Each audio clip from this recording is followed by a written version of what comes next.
ராஜாவுக்கு உண்மையா இருந்தான் தானியேல்னு ராஜாவுக்கு தெரியும், அது தானியேலுக்கும் தெரியும். ஆனா அந்த வேதனை தான் நம்மளுக்கு ஏற்படுத்துவாங்க. நம்ம ஒரு அதிகாரிக்கு உண்மையா இருப்போம், அந்த அதிகாரி உண்மையா இருப்பாங்க. ஒரு டீச்சருக்கு உண்மையா இருப்போம், அந்த மிஸ் நம்ம மேல உண்மையா இருப்பாங்க. ஆனா யாரு மூலியமா தண்டனை வரக்கூடாது, அவங்க மூலியமா தண்டனை வரும்.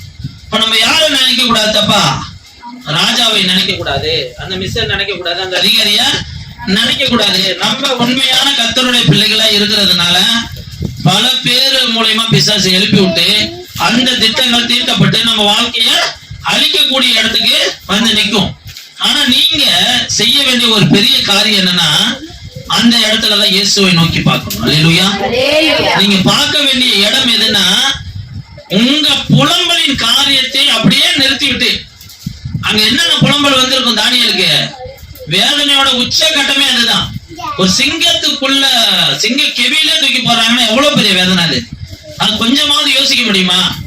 அப்போ நம்மளுக்கு இந்த வாரம் ஒரு கடுமையான பிரச்சனை வரலாம், ஆண்டவர் அதை எச்சரிக்கலாம்.